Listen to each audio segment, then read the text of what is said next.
You just want to step out of it, to step out of the whole race, the whole business. The monstrosity of being alive overwhelms you.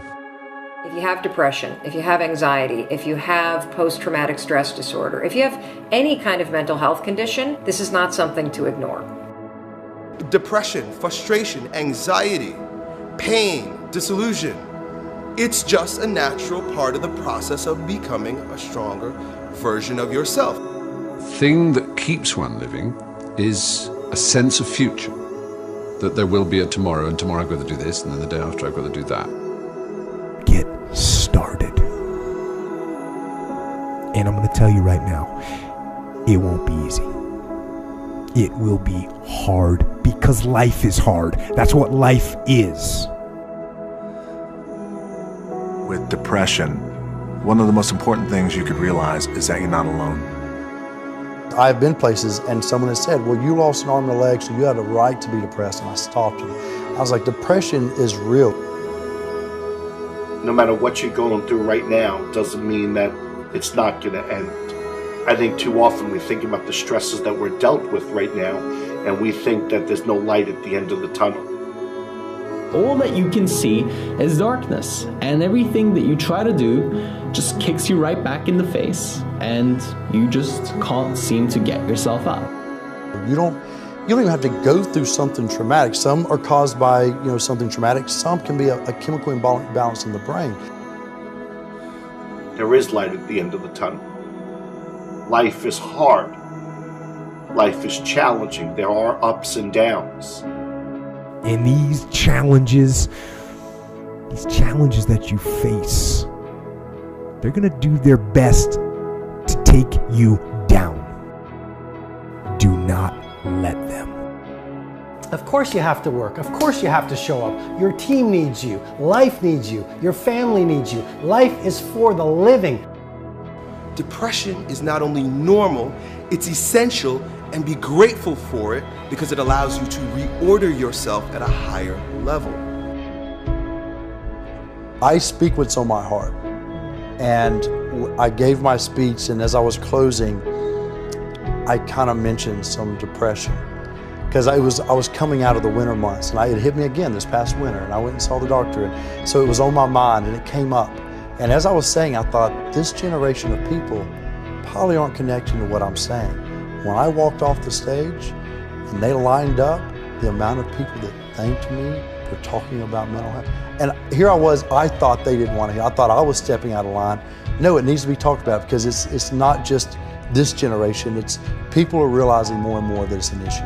And the more we talk about it, the easier it is for people to be honest with themselves and get the help they need. Line up those problems and confront them, face them, fight them. Do not let them bring you down. Do not personally identify with your depression. See it as you see winter, and winter always leads to spring and summer again. See it as you see nighttime. Nighttime becomes daytime again. Hold on to that fundamental quality of faith. And on the other side of your pain is something good. Suicide is a permanent solution to a temporary problem. No matter what you're going through right now doesn't mean that it's not going to end. Stand up, dig in, let those challenges raise you up, let them elevate you, let their demands and their trials make you stronger. Adversity you face today turn you into a better person tomorrow. You are worth more than diamonds. All the diamonds in the world, you are so precious. Every single one of your hearts, you can do something. Life is not always good. Life is always not rosy. But life is worth living.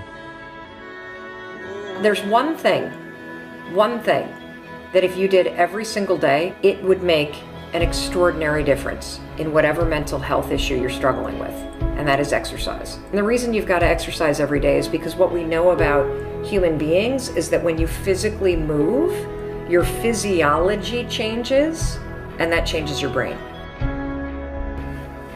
Take the time to rest. Because just what if that resting is the key to world-class producing? Get outside and exercise every single day as if your life depends upon it, because you know what? It does. Your brain needs it, your body needs it, your mental health needs it. And I feel like if you had heart problems and saw a cardiologist, well, everyone would be concerned about you, would know you're doing better, and it would be open and honest with the crew. But the most complicated organ in your body, if you have a problem with it, suddenly we don't want to talk about that? No, and you can get over it. And that's what people need to realize. You can be cured. You can get past it. I assure you, the clouds will lift. Right, there is sunlight above the clouds. You're just looking at the clouds right now. And they will lift, and crisis has come to teach you the big lesson you're meant to learn to move to your next level in the next chapter of your greatest life. This depression will pass. It will go away, and something much better will take its place. But for right now, all that you really need to know is that you have to make it through.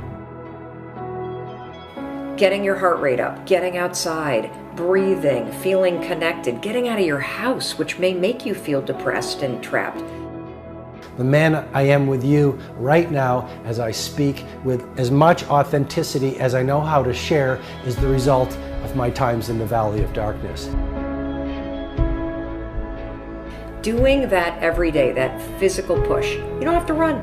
You don't have to go to an aerobics class. Get outside with your dog in the woods. Walk with a good friend for 2 or 3 miles.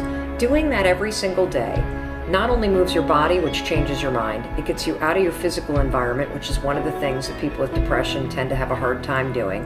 And it also creates a bit of momentum and a bit of a routine in your life.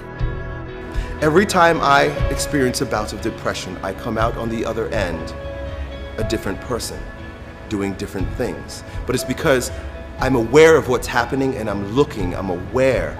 I want to see the opportunities as they present themselves to me instead of falling into the depths of a spiral down depression because I'm personally identified with what is happening when I'm upset.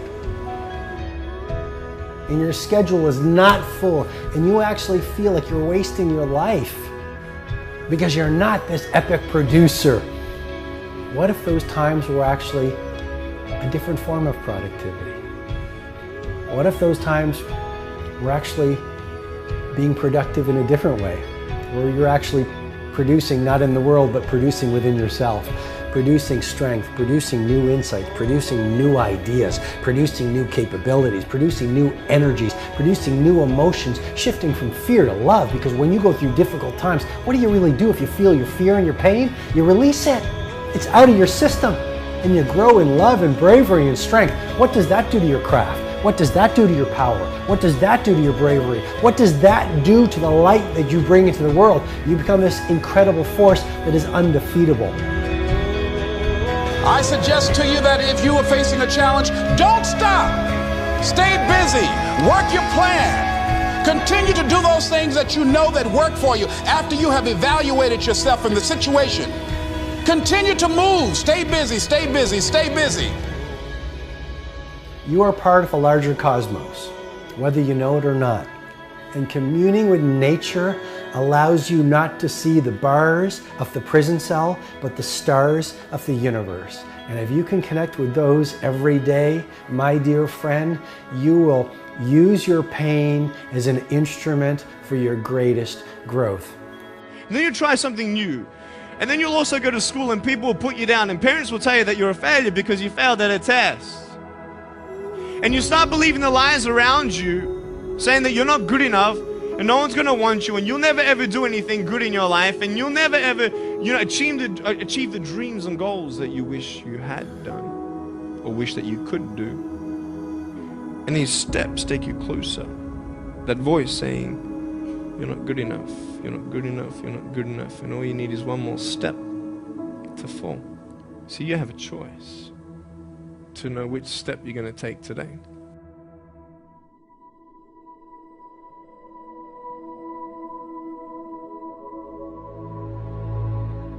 What will sometimes haunt my dreams still is just like a general feeling of morose anxiety.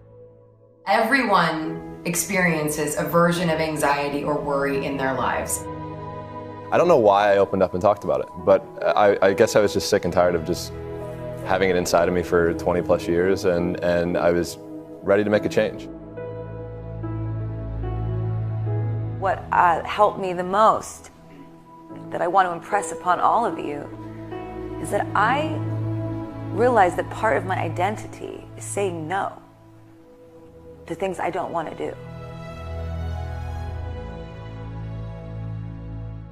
And you are all in school, and you all have a lot of teachers and a lot of people around you that tell you all day what you have to do, but it is your right to choose what you do and don't do. It is your right to choose what you believe in and what you don't believe in. It is your right to curate your life and your own perspective. We all go through things. We all go through struggles, right? There's probably everybody in this room that goes through struggles the same exact way, and I think that's what we all have to realize. It's just something that every single person goes through. And maybe we go through it in a different or more intense way for longer periods of time, but it's not, there's nothing wrong with you. To be a sensitive person that cares a lot, that takes things in a deep way, is actually part of what makes you amazing. I also struggled a lot with anxiety and depression. If you start to feel like you are twisting things around you, and you start to feel like there is no sunlight around you, and you are paralyzed with fear, here's how you can help yourself.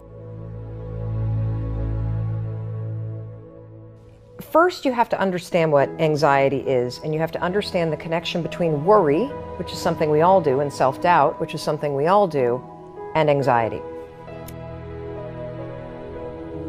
Anxiety is what happens when your habit of worrying spirals out of control. It's important for you to foundationally understand that anxiety and worry are the same thing. It's just that your body starts to get agitated, and that's when we call worrying anxiety. Your heart races. You might sweat a little bit. You might feel tightening in your chest. You might feel a pit in your stomach. You have a surge of cortisol. You can actually beat it.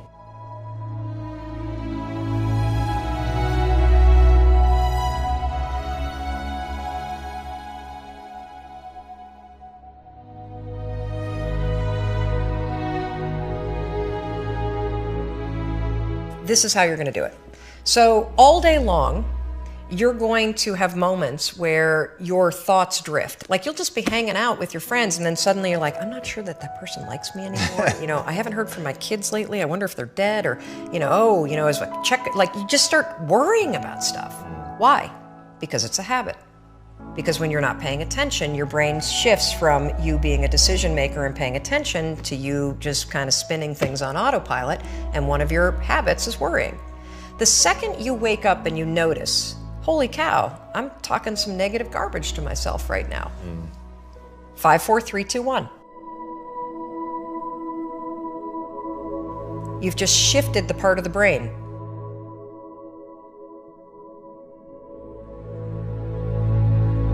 You've shifted from the basal ganglia, which is where your habit loops are spinning, and you've awakened your prefrontal cortex. You've also interrupted that pattern. Now what you're going to do, because your mind is actually ready to receive a different thought because of the counting, now you can put in an anchor thought. Like, if you have a mantra, if you've got a vision about the way that your business is going to turn out in 5 years, if you just have a thought that makes you really happy and proud, insert that. Now, why does this work? It works because of the counting. And I'm not kidding. We know, based on research, that positive thinking alone, not effective. In some instances, trying to force yourself to think positive can actually make the worries worse. Why? Well, the reason why is because it's really hard to just change the channel. What we have to do first is basically interrupt it and turn off the TV, and then turn it back on with the prefrontal cortex awakened. So the counting is essential. And so you can start using this today.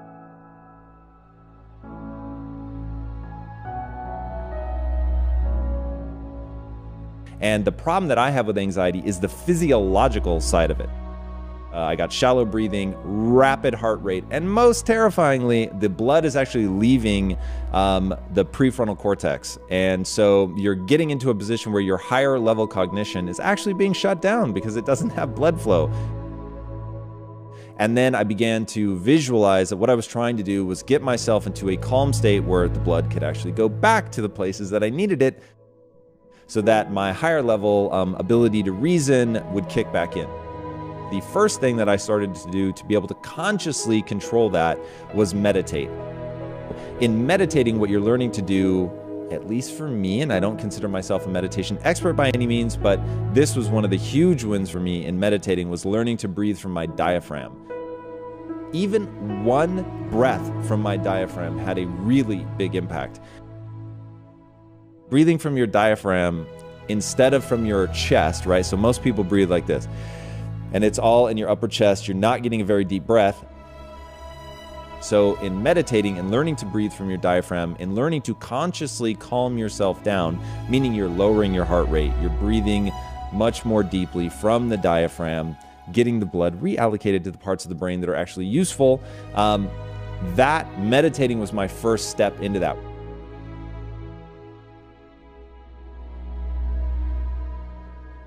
When there are really hard times, there are so many tools that you can use to help yourself in those times, and it does get better and easier as life goes on and you start to get to know yourself more and what will trigger certain instances of anxiety and where you feel comfortable and safe. So I would just say, don't ever feel like you're a weirdo for it, because we're all weirdos.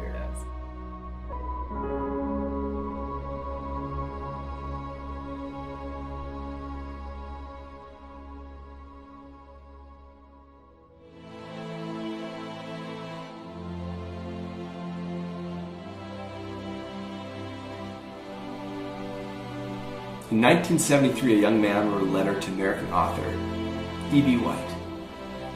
The young man was losing his faith in humanity. And this is the reply he received from White. Hope is the thing that is left to us in a bad time. I shall get up Sunday morning and wind the clock. E.B. White wrote those beautiful words in response to fears surrounding our future. As long as there is hope, get up and wind the clock. At times it doesn't matter the view, does it? You may be looking in the mirror at your own life. You may be looking out the window at what's happening around you. The future becomes bleak, days full of fear.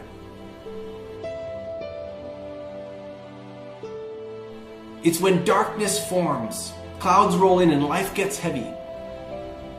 Sometimes we feel it together. Sometimes we feel it alone. Those times surrounded by sadness. And in those moments, what are we to do? For there is but one sensible response, isn't there? We wake up and we make tomorrow better than today. We get up, we rise, we wind the clock. And we are to do it with our heads held high so that we can be the first ones to see the sun as it starts to poke through. You know, if you're down and you can see a reason why you should be down, then that brings with it a certain clarity. But if there's no reason, you tend to think, well, why on earth am I feeling like this? I don't understand. If you're like me, you're feeling it lately. We're in a moment when the clouds have covered some of the light. The way forward may seem to be slipping from view.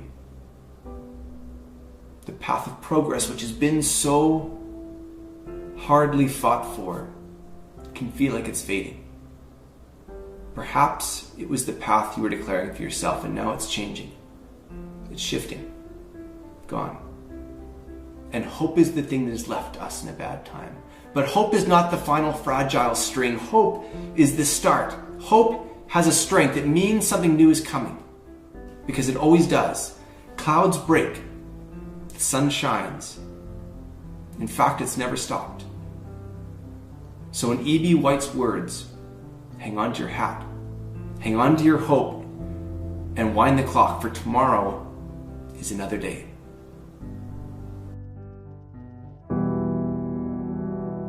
I want you to know that no matter where you are in life, no matter how low you have sunk, no matter how bleak your situation, this is not the end. This is not the end of your story. This is not the final chapter of your life. I know it may be hard right now, but if you just hang in there, stick it out, stay with me for a little while, you will find that this tough moment will pass. And if you are committed to using this pain, using it to build your character, finding a greater meaning for the pain, you will find that in time, you can turn your life around and help others going through the same struggles.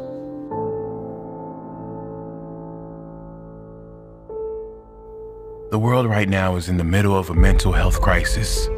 It's estimated almost half the population suffers from depression at some stage throughout their life.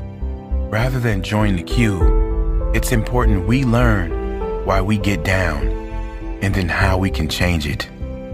Because believe it or not, we create our own negative feelings, and we can also ensure that we turn our lives around and be a positive change for others. The reason anyone gets depressed always comes down to the consistent thoughts we think and the consistent beliefs we hold. Let me say that again. The reason anyone gets depressed always comes down to the consistent thoughts we think and the consistent beliefs we hold. The point here is that anyone that is depressed is so because there is an external factor that didn't materialize in their life. They have lost something outside of their control or don't have something that is out of their control. In school, we are taught how to get a job, but no one teaches us how to live in a state of happiness. No one teaches us how important our conscious and unconscious thoughts and associations are. Is our happiness not worth more than a job? Yes, it is. And before you say happiness won't pay my bills, happiness will pay your bills. When you realize you will be 10 times more energized, focused, and take positive action in your life, when you first choose to develop yourself as a priority and then get to the stuff of the world. I've seen some people who many would consider to have it all in their life because they thought they were not good enough. A thought, a belief within them told them they were not worthy. These people that many were jealous of, many envious of, were not good enough. You must value yourself enough to take the time every single day to work on you, to engage in something that will ensure you are a positive influence on the world. This, of course, doesn't mean life will suddenly be perfect. The same life challenges will show up, but if your mind is strong, if your mind is at peace, your reaction to the challenging times will be very different.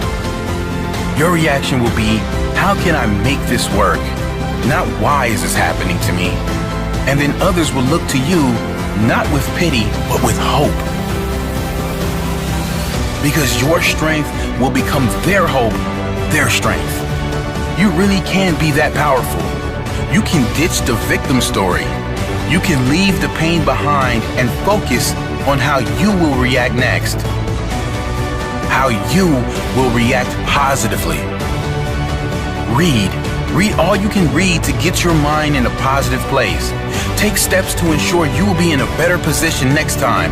Whatever pain you are suffering from, how you can ensure it won't show again. Take little steps and soon you will be at the top of the staircase. Don't give up. You are worthy. You are more than worthy. You deserve to experience how great life can be, and you owe it to the world to be that positive change for others, to inspire others who will look to you and say, he did it, she did it, and I can do it too.